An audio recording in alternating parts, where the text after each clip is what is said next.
semuanya, kami dari kelompok 7 akan memaparkan hasil studi kasus UTS mata kuliah Manajemen Pengambilan Keputusan.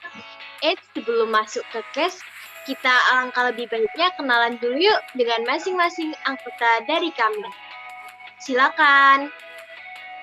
Perkenalkan, saya Andika Setia Pratama, NIM 041811233013.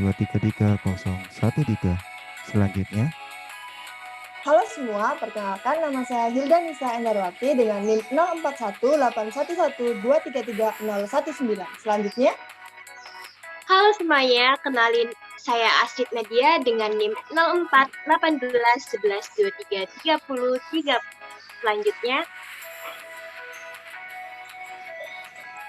Halo, saya Mei Purnamasari dengan NIM 041811233046. Dan yang terakhir, Halo, saya Septiana Deka Nur Cahya, NIM 041811233121.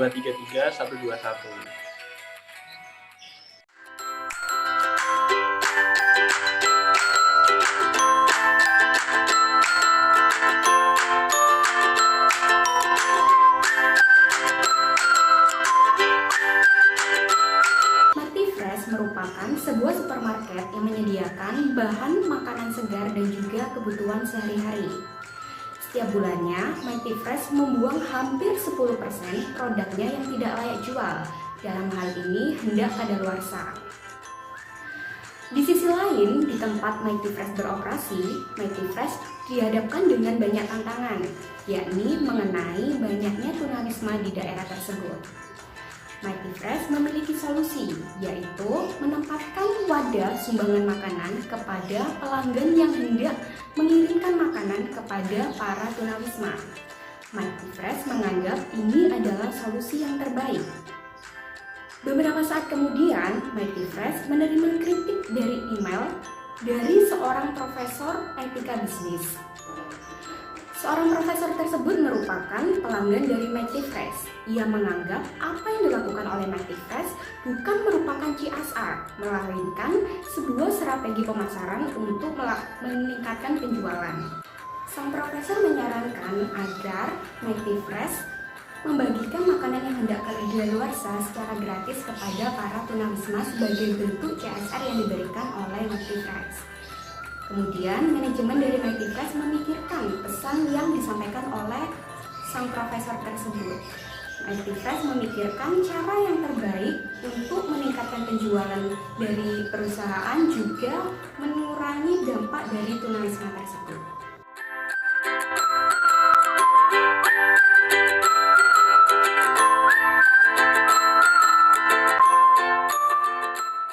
langkah awal dalam penyelesaian case ini adalah penentuan alternatif. Dalam hal ini, kelompok kami membuat 4 alternatif untuk menyelesaikan permasalahan yang dihadapi oleh MctiFresh.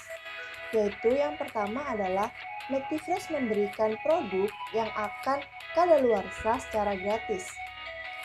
Ketika alternatif ini terpilih, maka MctiFresh dapat terbebas dari kewajiban apabila memberikan atau mendonasikan produknya kepada yang membutuhkan berdasarkan Bill Emerson Good Samaritan Food Donation Act of 1996. Dan alternatif kedua adalah MctiFresh melakukan program berbagi kepada orang yang membutuhkan agar pelanggan membeli produk lebih banyak. Dengan cara ini berarti MctiFresh tetap mempertahankan programnya dengan menyediakan wadah sumbangan agar pelanggan dapat memberikan makanan atau kebutuhan lain kepada yang membutuhkan. Namun, akan mengabaikan kritik Profesor Lynch. Meskipun demikian, MctiFresh dapat memaksimalkan keuntungan yang dapat diperoleh. Lalu, di alternatif ketiga adalah MctiFresh memberikan diskon sebesar 15% terhadap seluruh produknya. Dalam hal ini, MctiFresh akan memberikan diskon pada seluruh produknya tanpa terkecuali sebesar 15%. Sehingga tidak ada pelanggan yang merasa dirugikan dan MctiFresh tetap mendapatkan keuntungan yang maksimal. Lalu di alternatif keempat yaitu MctiFresh memberikan promo beli 3 gratis 1 Dan dengan cara ini, McDifresh dapat memberikan produk yang akan kadaluarsa dengan cepat, tanpa perlu mengkhawatirkan kritik lagi. Selanjutnya adalah pembuatan State of Nature. State of Nature sendiri merupakan hal yang tidak bisa dikendalikan atau dihindari oleh McDifresh. Dalam hal ini, kami berasumsi bahwa perubahan musim merupakan hal yang tidak bisa dikontrol oleh McDifresh, yang pada akhirnya akan mempengaruhi minat pembelian konsumen terhadap produk-produk dari McDifresh. Dengan demikian, dapat kami tentukan state of nature dari McDifresh adalah yang pertama, dengan adanya perubahan musim, maka minat konsumen menjadi tinggi. Lalu yang kedua adalah dengan adanya perubahan musim, maka minat konsumen sedang. Dan yang ketiga adalah dengan adanya perubahan musim, maka minat konsumen menjadi rendah. Berikut payoff matrix yang kami susun sebagai berikut. Pada alternatif pertama dalam N1 sebesar 18.000, dalam N2 13.500, dan N3 sebesar 9.000. Pada alternatif kedua dalam N1 sebesar 20.000, dalam N2 15.000, dan N3 sebesar 10.000. Pada alternatif ketiga dalam N1 sebesar 17.000, dalam N2 sebesar 12.750, dan N3 sebesar 8.500. Pada alternatif keempat dalam N1 sebesar 15.000, dalam N2 11.250, dan dalam N3 sebesar 7.500. Dalam penyelesaian kasus ini, kami menggunakan Hurwitz criterion atau criterion of realism atau weighted average criterion berupa maximization dan minimization. Kriteria yang diajukan oleh Leonid Hurwitz menunjukkan suatu kompromi antara kriteria maximin dan maximize. Pada kenyataannya, pengambilan keputusan jarang pesimistik atau optimistik secara sempurna. Pengambilan keputusan yang tepat biasanya memperlihatkan suatu campuran antara pesimisme dan optimisme. Sebagai akibatnya, Hurwitz menyarankan suatu koefisien optimisme untuk mengukur tingkat optimisme pengambilan keputusan. Untuk melakukan ini, pengambilan keputusan memilih koefisien optimisme yang disebut alfa, yang merupakan angka desimal antara 0 dan 1. Iya, selanjutnya adalah menghitung weighted outcome untuk setiap alternatif. Weighted outcome digunakan sebagai dasar pemilihan alternatif terbaik. Untuk menentukan weighted outcome, digunakan rumus alfa dikali nilai maksimal ditambah 1 dikurangi alfa dikali nilai minimal.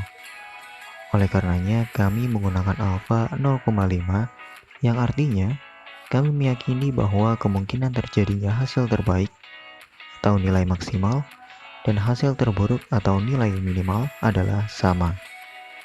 Pada alternatif 1, weighted outcome-nya sebesar 13.500. Pada alternatif 2, weighted outcome-nya sebesar 15.000. Pada alternatif 3, weighted outcome-nya 12.750. Dan pada alternatif 4, weighted outcome-nya sebesar 11.250.